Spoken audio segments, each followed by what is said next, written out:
Simón Oliveros estuvo en el Congreso ayer. ¿Dónde estás ahora? ¿Estás aquí en Santiago? ¿Estás en el Congreso todavía, Simón? Sí, hoy día es un día clave porque se va a votar el IFE a partir de las 12 del día, ¿cierto? Vamos contigo hasta Valparaíso, Simón. Sí. Buenos días. Exactamente.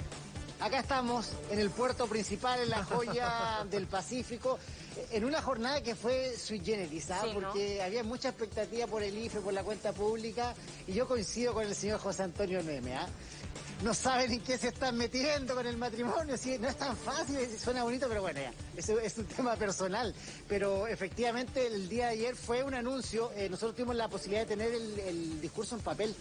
Y no estaba, fíjense ustedes, dentro de las carillas, por lo menos que se entregaron en primera instancia. Sorprendió todo. Hubo tantas versiones del discurso, como los trabajos de universidad, que uno los va actualizando minuto a minuto hasta la espera de tener el final. Porque claro, hablaba el presidente una cosa, miraba los discursos, la UDI le hacía RN, oye, y esto no está, todo sorprendido. Incluso el senador Coloma dijo que no le gustaba que lo sorprendiera. Nada, fue un golpe a la cátedra. Comunicacionalmente, por lo menos desde ese punto de vista, coincido con el análisis que han hecho ustedes, fue desde el punto de los asesores, vamos a estar hablando toda la semana. Pero acá abajo mío se lee algo que el día de hoy se va a jugar la suerte acá en la Cámara Baja, este IFE universal. Ayer todos damos por descontado de que esto iba a ser rapidito, de que iba a haber un acuerdo, que estaba todo listo, que se iba a llegar a las 500 lucas, que eran 125. Bueno, aparentemente falta ahí algunos ajustes, y yo me quedo con el análisis que han hecho ustedes con respecto al comité político. Hay un tema ahí de muñequeo, yo no sé si el tema de las lealtades están bien contempladas ahí al interior del gabinete, si tiran a alguien a la pelea, al choque para hacer gestiones, luego le quitan el piso. La verdad es que lo que yo he podido reportear es que efectivamente al interior del comité político las aguas no están para nada calmas, y en ese sentido hoy día puede haber una situación bien compleja desde el punto de vista de atribuciones y de lo que se puede o no negociar, ¿eh? Yo creo que es tremendamente importante, por eso que estamos acá en el Congreso, Diana. De hecho, ayer en la comisión donde se iba a discutir el IFE, que fue retirado, el ministro Cerda dice, bueno, no llegamos a acuerdo. No entiendo, porque el mismo gobierno retira el proyecto para supuestamente subir la oferta y lo vuelve a presentar igual un día tarde, y dicen que no llegaron a acuerdo. Entre ellos mismos no llegaron a... Es que es muy especial eso. Pero si todo lo que ha hecho este gobierno es muy especial. Porque ¿para qué lo retira si no había acuerdo? Uno pretendería que están de acuerdo y después lo retiran. Pero mira, Dina. Yo creo que este es claramente el peor gobierno desde el año 90. O sea, discúlpeme, presidente Piñera, con todo el respeto, pero la verdad es que en términos gruesos debe ser la peor administración a la que nos hayamos enfrentado desde el regreso a la democracia. Mira, el matrimonio igualitario es un proyecto de Bachelet que no estaba en el programa de gobierno de Piñera, que el propio Piñera dijo que no era prioridad. Ok, no hace tanto tiempo tampoco, estamos hablando hace 3 años. No es como que cambió de opinión después de 15 años de análisis. O sea, en 3 años 2018. La verdad es que, claro, digamos, los márgenes de tiempo son súper acotados. Anuncia la Fiscalía de los Derechos Humanos cuando este mismo gobierno desconoció estudios internacionales de organizaciones que hablaban de la violación a los derechos humanos durante el 18 de octubre. O sea, se ninguneó Amnistía Internacional, los ministros del Interior, ya no me acuerdo si era Chávez o Blumen, el que estaba de turno en la cartera, desconocieron las confirmaciones y las afirmaciones que se realizaron desde el exterior respecto a eso, y ahora se anuncia una fiscalía, o sea, nuevamente una vuelta de carnero. Y terminamos con el anuncio del IFE, que uno esperaría, por sentido común, que el menos común de los sentidos para la administración actual, que se hubiera partido... A mí el tema de... Hay una cosa como muy nuestra, porque tiene que ver con la idiosincrasia nuestra, que nos gusta la pedida de disculpas. Nos gusta pedir perdón, y el perdón... A mí me da lo mismo que el presidente haya repetido la palabra perdón 87.300 veces en la hora 40. Porque vamos a los hechos. O sea, que pida perdón a los viejitos, que perdona a los niños, que perdona a los señores del IFE, que perdona... Perdón. Yo no estoy de acuerdo contigo. No estoy de acuerdo contigo. Yo creo que obviamente los hechos son más importantes, la acción. Pero siempre es importante pedir perdón. Y yo creo que él no había pedido perdón nunca. Yo creo que ni siquiera está como en la personalidad de él. Alguien le tiene que haber dicho que pida perdón. Y yo valoro eso. No es suficiente, pero creo que está bien. O sea, depende. Aunque llegue tarde, pero sí, efectivamente, más importante es la acción.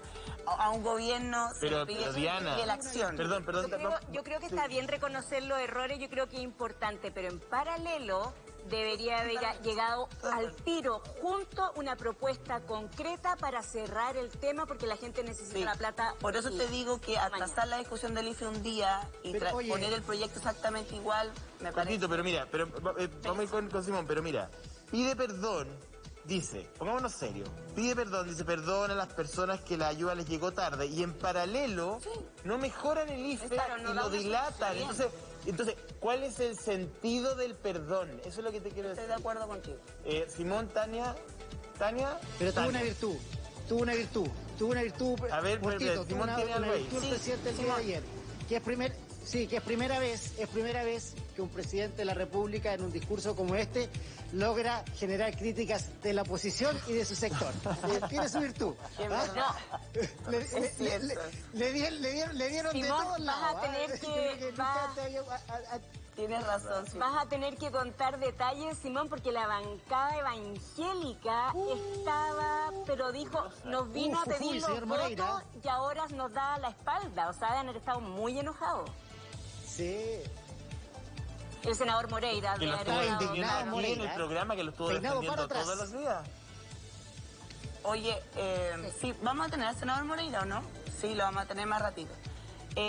Tania, vamos contigo.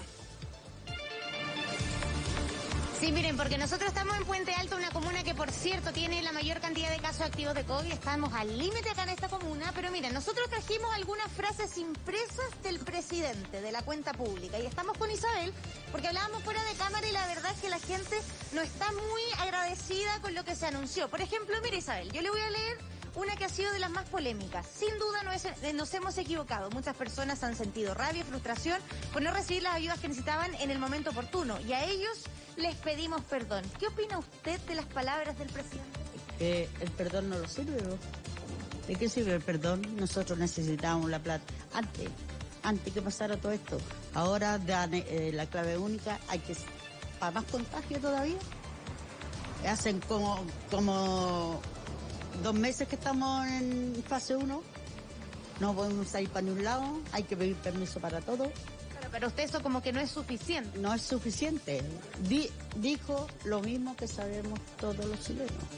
Usted me decía, no se refirió al IFE. ¿Eso a usted le molestó? Sí, me molestó, porque me molestó porque yo soy jubilada vitalicia, no recibo ni un beneficio. Hasta hoy que me dijeron que podía, hice los trámites, que podía hoy día supuestamente recibir el bono del 10% de... El retiro del 10%. Isabel, ¿usted cuánto recibe de pensión? 127.000 pesos. ¿Con eso se tiene que dar vuelta hasta fin? Tengo que dar vuelta hasta fin de mes. ¿No recibe otra ayuda? No recibo ayuda. Y cuando voy a pedir ayuda a la municipalidad me caería. Ya. Entonces, ¿usted qué hace para poder mantenerse durante el mes? Para poder tener para... Tengo 4 hijos y ellos me ayudan para alimentarme. Claro, para que yo pague la luz, el agua, el gas. O sea, si no tuviera sus hijos, usted estaría endeudada, pero hasta... No, de hecho yo estoy endeudado hasta el cogote.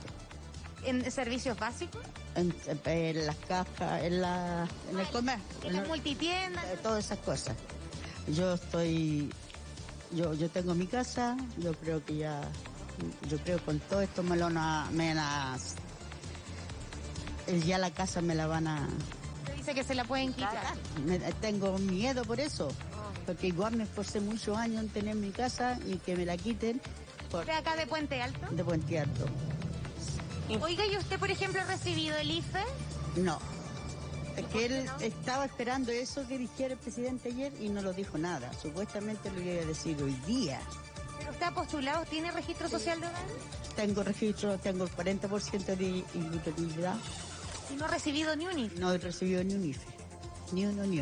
Porque yo soy jubilada vitalicia. Oiga, pero ahora con los anuncios nuevos, con lo que se va a discutir, usted sí le tocaría el IFE. ¿Pero cuándo? Claro, usted dice, le angustia un poco la espera. Claro, porque ya han dado de abril, de mayo y a mí nada. Claro. Claro, y usted dice el bolsillo no puede esperar. Y a mí me han postulado. ¿Qué edad tiene usted, perdone que le pregunte?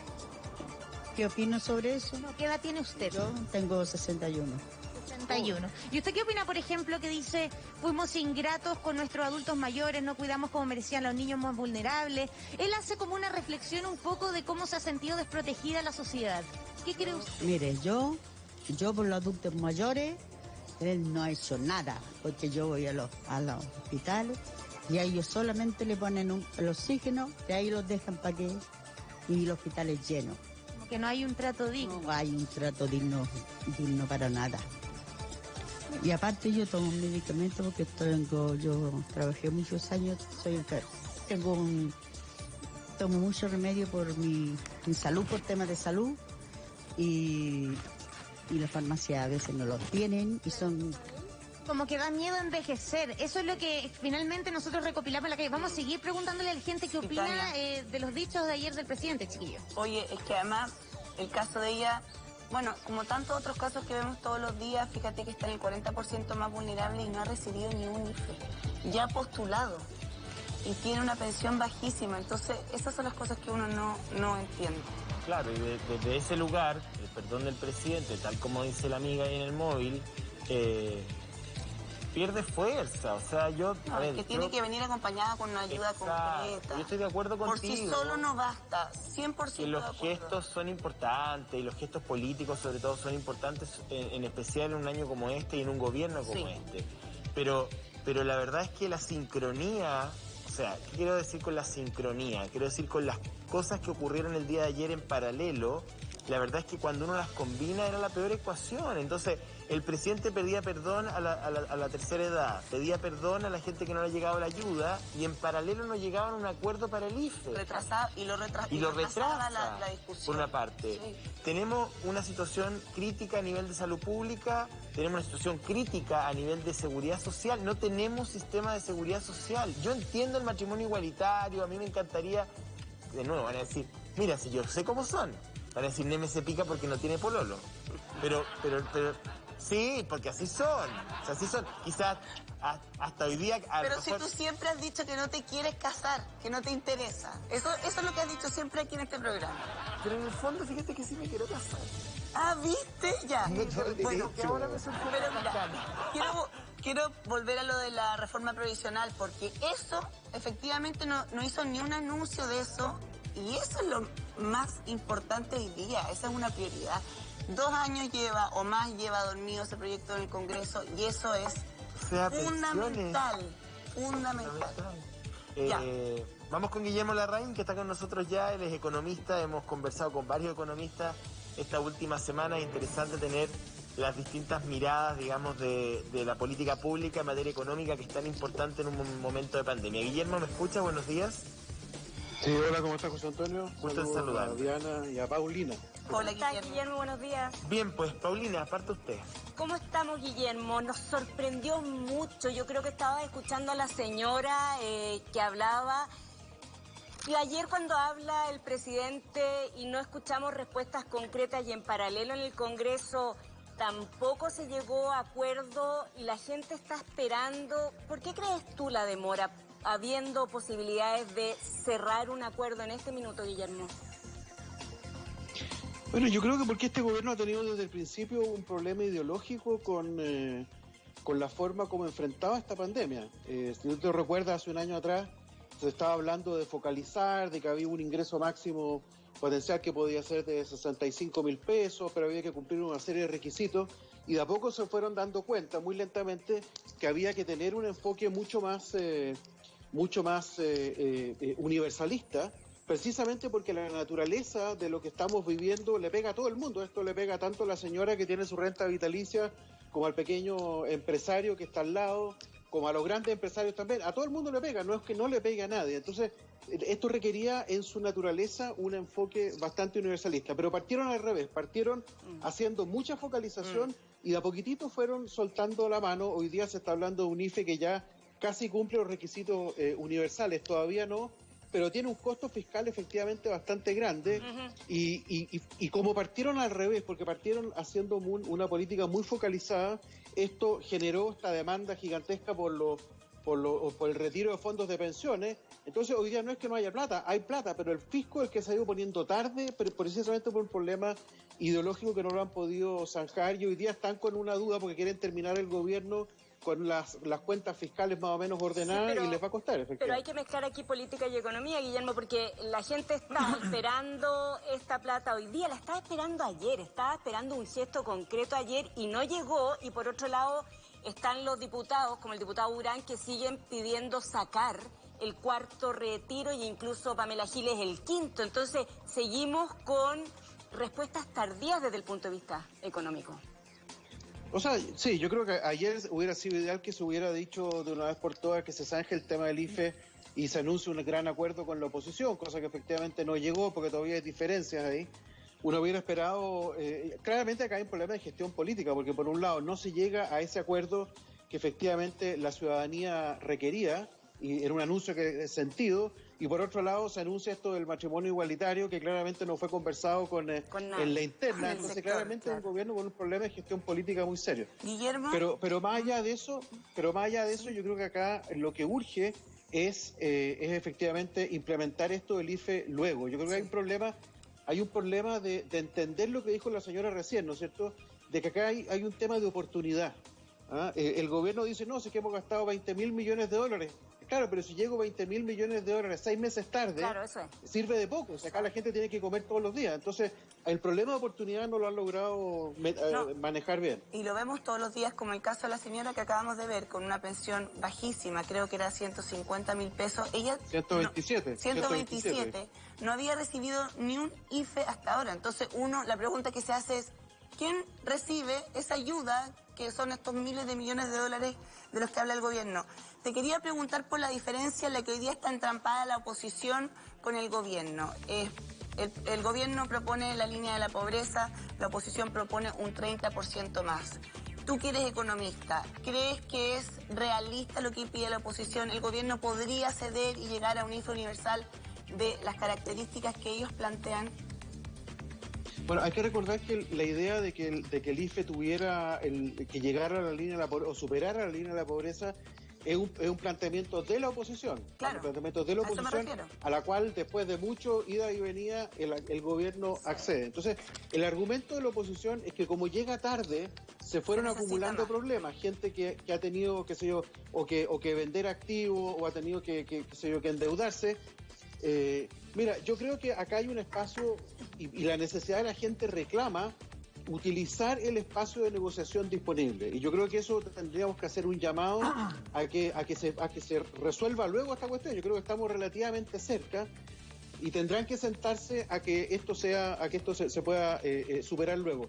Por ejemplo, una cosa que yo planteé ayer o el fin de semana en Estado Nacional es que uno pudiera acordar la propuesta financiera del gobierno en el sentido de que de los montos que ellos plantearon, pero que se elimine todo tipo de restricción a la postulación. Hoy día, de todas formas, la gente tiene que postular primero. Exacto. Y hay mucha gente que no va simplemente a postular, o porque son, por ejemplo, personas de edad avanzada que les cuesta acceder al computador para inscribirse en el registro social de hogares, o porque no saben que tienen que inscribirse. Acá hay muchas fallas de información. Entonces, que sea realmente una medida universal. Eso le va a salir más caro al gobierno, y por lo tanto, pero la gracia es que esto realmente universal está como de demanda de la persona. Yo creo que eso es un marco, es un espacio de negociación al cual se podría acceder. Yo creo que acá se da una discusión bien particular, y que no se repite en otros países, cuando uno mira un poco también los paquetes de ayuda en Estados Unidos, en gran parte de Europa, que tiene que ver con la noción que tiene la gente sobre la solvencia del Estado. Y me explico. Hay dos visiones acá muy contrapuestas cuando uno escucha la discusión política. Para algunos, el Estado de Chile es un Estado pequeño, de economía extractiva, monodependiente del cobre, y que tenemos pocos recursos, y que los pocos recursos que tenemos que gestionarlos de la mejor manera posible, ¿no es cierto? Entonces, ahí viene toda esa política conservadora de la focalización y de poner los filtros, las restricciones, de que la plata, como es poca, como tenemos poquita plata, tiene que llegar realmente a quienes lo necesitan. Esa es una mirada.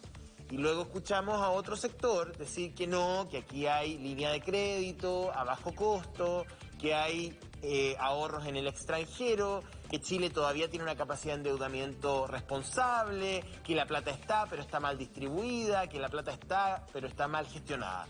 Yo te pregunto directamente, desde tu óptica economicista, ¿cuán solvente es el Estado de Chile? Porque en el fondo le estamos pidiendo ayuda a un papá que es súper solvente o a un papá que tiene problemas de plata. Porque la gente está confundida, entonces tú dices, ¿hasta dónde el Estado de Chile puede conscientemente ayudar a la gente sin entrar en un margen de populismo y comenzar a emitir billetes como emitir servilletas, como lo hace, no sé, el Banco Central argentino o venezolano? Yo creo que si lo planteas así en términos de si es un papá solvente o un papá en precariedad, es claramente del lado de la solvencia. Eso yo creo que no hay ni una duda. Si tú miras los datos de Chile de fiscales, yo estuve examinando los del Fondo Monetario Internacional, que hace una proyección a 5 años, entonces es interesante porque son datos que son oficiales, digamos, y hay una solvencia fiscal en Chile que es bastante importante. Ahora, no es infinita, eso es verdad, no es infinita, porque resulta que Chile no emite una moneda que sea internacionalmente aceptada. Entonces, Estados Unidos es distinto, Estados Unidos o Europa, todo el mundo acepta euros y acepta dólares, entonces ellos pueden emitir mucha deuda y siempre te la compran, pero la deuda chilena no. Entonces hay que ser prudente, pero hay bastante espacio todavía. Yo creo que acá se ha exagerado este argumento del problema fiscal chileno a un nivel que solo se explica por ideología, digamos, porque en lo pragmático, en lo práctico, yo creo que esto se puede ir bastante más allá. Y le salió en realidad el tiro por la culata en el sentido que al final del día, fíjate que de los fondos de pensiones han salido 48.000, casi 49.000 millones de dólares, que eran plata que estaban destinadas a pensión y que se sacaron de ahí y que en parte están financiando hoy día la pandemia. No toda, porque hay como 2/3 que están todavía guardados en cuentas corrientes y en cuentas de ahorro. En algún minuto eso se va a gastar. Entonces, desde la perspectiva fiscal, el sistema de pensiones le está generando lo que los economistas denominamos un pasivo contingente. O sea, no se está endeudando con el resto del mundo, pero se está endeudando con sus propios ciudadanos porque va a tener que al final del día pagar pensiones de todas formas. Y esto me lleva un poco a algo que mencionaba Diana recién. Fíjate que el tema de la reforma de pensiones, tú mencionaste, Diana, que lleva 2 años. Claro, lleva 2 años lo que propuso este gobierno. Claro. Pero estamos discutiendo la reforma de pensiones desde el 2013. Así que es una vergüenza. No puede ser que llevemos 8 años discutiendo una reforma y no somos capaces de llegar a una solución medianamente sensata para señoras como la que estaba recién ahí, que está sacando 127.000 pesos. Y por eso que yo creo que el proceso constituyente, la principal, me cambio de tema, pero la principal medida que tiene que lograr es volver a darle gobernabilidad a este país, en el sentido de que los problemas se vayan resolviendo a medida que se van proponiendo y no se zanjen, ni se posterguen 5, 7, 10 años. Esa cuestión es inviable. En ese contexto, porque primero lo que uno te oye en buen chileno es decir que este gobierno habría sido amarrete con las soluciones coyunturales para los problemas de las personas en COVID. Eso es lo primero que yo te oigo en traducción. No sé si estás de acuerdo. Es que más que amarrete, yo creo que acá hay un diseño más bien que obedece a una cierta forma de entender el mundo, que no es amarrería, es decir, que el Estado solo tiene que preocuparse de aquellos que están en necesidad extrema. Y el problema es que la pandemia, como decíamos, afecta a todo el mundo, pero en particular afecta a esa clase media, que ayer el presidente creo que es un gesto político que hay que igual destacar, más allá que a lo mejor alguien pueda sospechar que sea producto de un cálculo político, pero al menos el hecho de pedir perdón me parece que es algo, es un avance. Yo creo que esos gestos políticos en la medida que sean sinceros, hay que valorarlos. Pero en los hechos, lo que ocurrió fue que dejó desprotegida a la clase media por prácticamente 8 o 9 meses.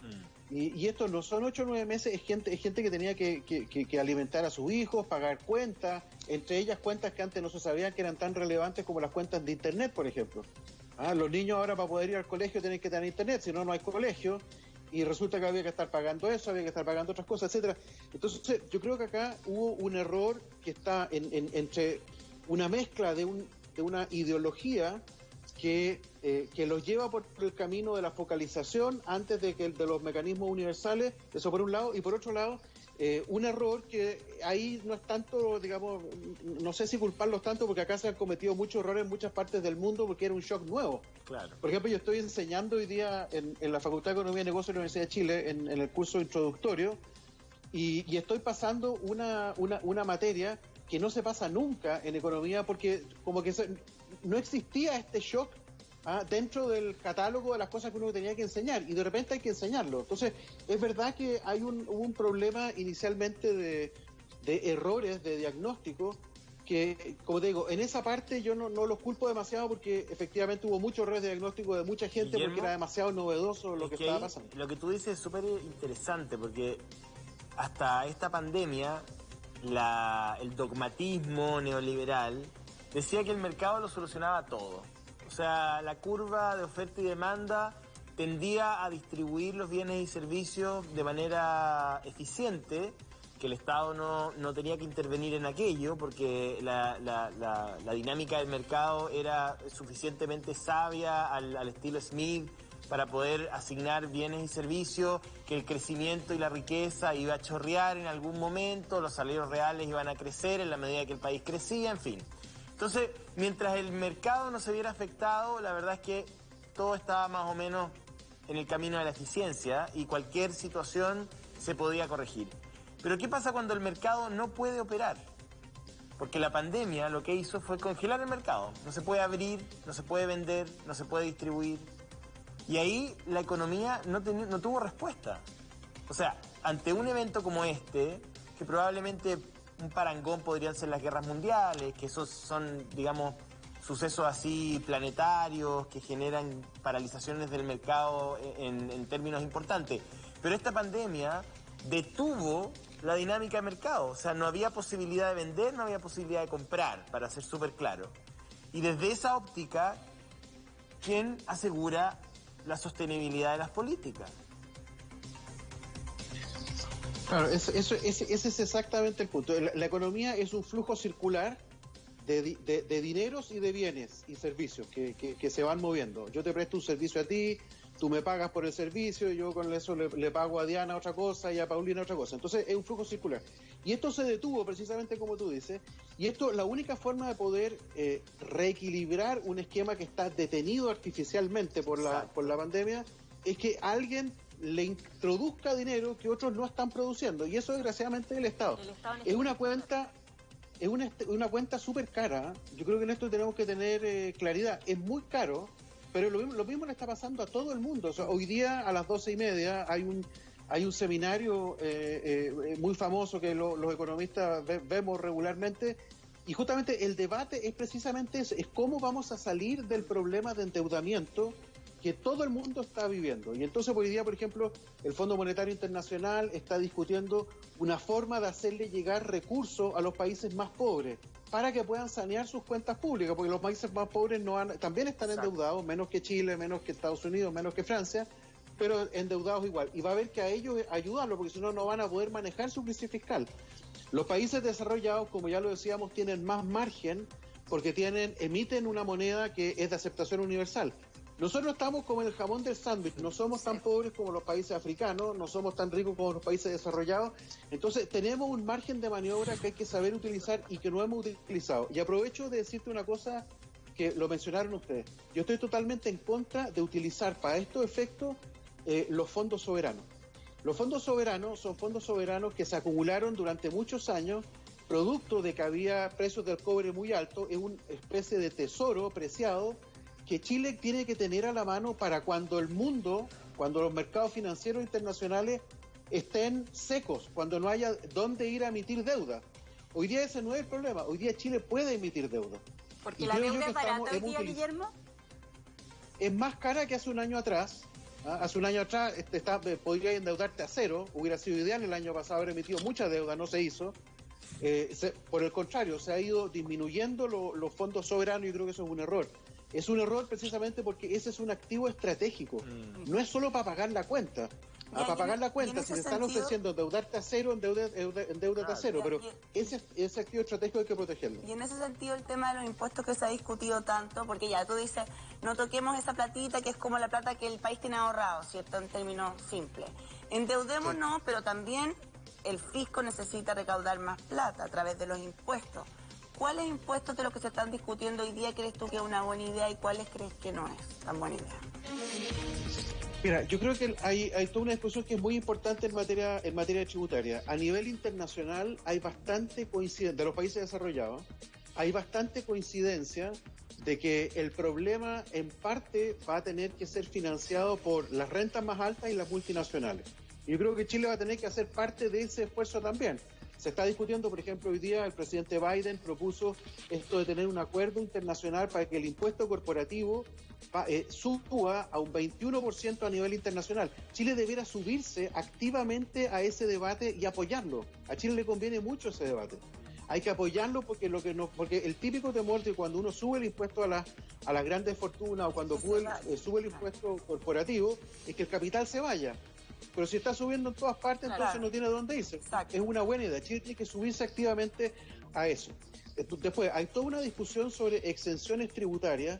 Yo creo que hay que mirarlo con cuidado porque muchas de las exenciones tributarias tienen como un doble cariz. En parte, por ejemplo, efectivamente son beneficios que hoy día no se justifican, pero también pueden tener efectos secundarios. El caso más claro es el IVA a la construcción, que es una exención tributaria que es muy cara para el Estado, pero que puede, si es que se hace mal, si es que no si no se arma parte de un paquete bien hecho, puede tener como consecuencia incremento en el precio de las viviendas, que es algo que no queremos, porque ya hay un problema de precios de vivienda que es alto. Entonces caras, hay que hacerlo.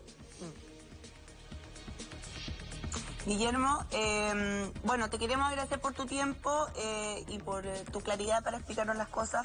Vamos a estar a la espera de que el IFE se apruebe al fin hoy. Empieza la discusión a las 12 del día, así que vamos a estar atentos a lo que sucede. Vamos a ver. Muchas gracias por tu tiempo, Guillermo.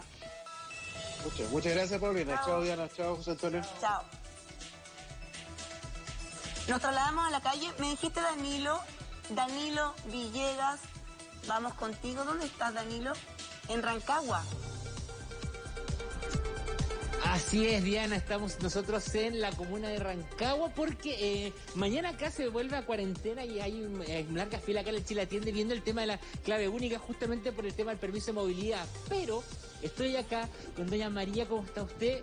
Lo primero que le quiero preguntar es, ¿le parece a usted que la ayuda finalmente del gobierno llegó tarde, no fue a tiempo que se haya llegado esta ayuda? Sí, pues sí, las ayudas sí han llegado tarde. Porque las cuarentenas son igual extensas y la gente en cuarentena no puede trabajar, pues, hijo. Entonces, obviamente que llega tarde, pues. Y si usted no trabaja, no tiene ingresos, ¿cómo vive? En el caso suyo, usted durante este año recibió ayuda, entiendo, recibió el bono IFE, pero el año pasado no recibió ningún tipo de ayuda a pesar de no poder estar trabajando ni usted ni su marido. Sí, pues correcto, sí. Es que no le da permiso para trabajar, pues. Él es independiente y no puedo trabajar, yo tampoco. Yo hago aseo y no me da permiso, pues. Entonces... postulaban y no los aceptaban. No había ayuda. De que no calificaba, no...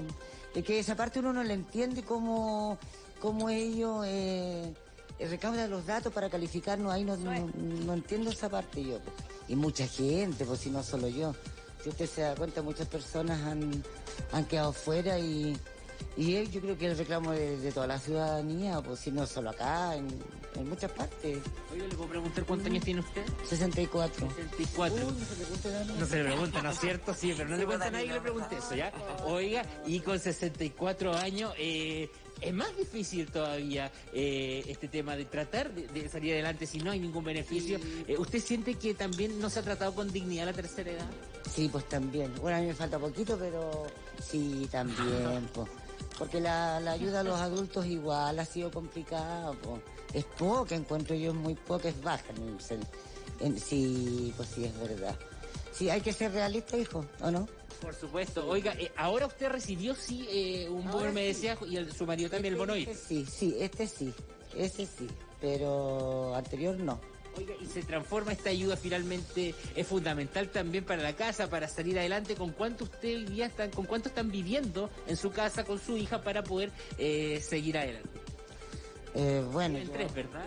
Claro, mi marido, yo y mi hija que estudia y bueno, yo tengo una pensión de las grandes que da el gobierno y ya. Y más que yo trabajo, pues, o sea, cuando puedo trabajar, trabajo. Y mi marido también. Pero es relativo, porque él trabaja en construcción, entonces también cuando... no, porque cuando él queda, digamos, sin trabajo, queda parado, tampoco recibe, pues. ¿Cuánto vive al mes más o menos usted? ¿Cuánto necesita para vivir? Bueno, es que son mínimos, usted tiene que tener unos 500.000 pesos para vivir, pues hay que comer, yo pago arriendo. Entonces con menos no se puede, pues, hijo. Tiene que tener 500 en la casa para poder. ¿Y cuánto finalmente usted, por ejemplo, en arriendo, cuánto gasta? Yo en arriendo gasto 250.000 pesos, imagínese. O sea, la mitad de lo que usted necesitaría solo para la arriendo. Claro, aparte que pagar luz, agua. Tengo una hija que estudia en la universidad, que tiene que estar en clases online. O sea, en resumida cuenta, usted sin lucas no vive. Absolutamente. Imposible. Pero usted necesitaría 500.000, pero usted... Como mínimo. Pero hoy día su casa, ¿cuánto están recibiendo si no necesariamente? Bueno, ahora con el IFE ya estamos recibiendo un poco más, pero ya póngale usted unos 700... Sin el IFE estaban justitos. Claro, pues sí cuesta.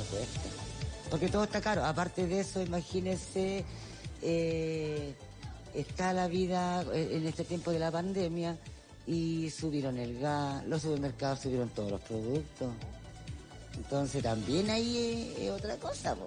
¿Se da cuenta? Sí, pues el gas, imagínese, se disparó. Ahora viene el invierno y el gas es indispensable, po. Por último, aunque lo tenga para pero para la cocina, los supermercados subieron los fideos, el arroz. Todo. Sí, es verdad eso. Señora María, la voz de usted es la voz de muchas personas en todo Chile. Nosotros hoy día desde Rancagua también estamos transmitiendo el sentir de los chilenos también. Nosotros estamos acá en la región de Higgins porque más tarde vamos a conocer un tema judicial muy importante, que se va a conocer el veredicto en el caso del joven scout Tomás Acevedo Olea. Entonces nosotros estamos acá en la región también por eso, pero antes quisimos también llevar los testimonios de las personas que no solo Santiago es Chile, sino que también acá hay historias que hay que conocer y que hay que transmitir a través del Mucho Gusto. Toda la razón. Gracias a ti, Danilo, y a la señora María también. Muchas gracias. En nombre de Dios y de la patria se abre la sesión.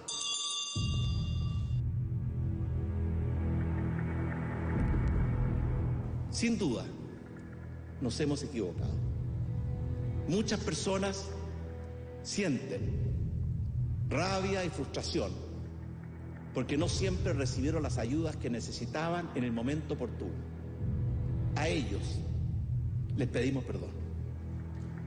Pero nos hemos desvelado y hemos hecho todo lo que ha estado a nuestro alcance para buscar y encontrar soluciones justas, responsables a la inmensa cantidad de problemas y dificultades que han debido enfrentar las familias chilenas. Fuimos ingratos con nuestros adultos mayores. No cuidamos como merecían los niños más vulnerables. No enfrentamos con decisión las carencias y temores de la clase media. No redujimos con suficiente velocidad las desigualdades. Queremos ser muy claros. En Chile no hay presos políticos. En Chile nadie está preso por lo que piensa. No hay ninguna persona que esté privada de su libertad por sus ideas. Sí hay personas privadas de libertad por decisión de tribunales independientes. Pienso que ha llegado el tiempo del matrimonio igualitario en nuestro país. Por esta razón, anunciamos que pondremos urgencia al proyecto de ley que lleva años en el Congreso. Que Dios bendiga a Chile y muchas gracias.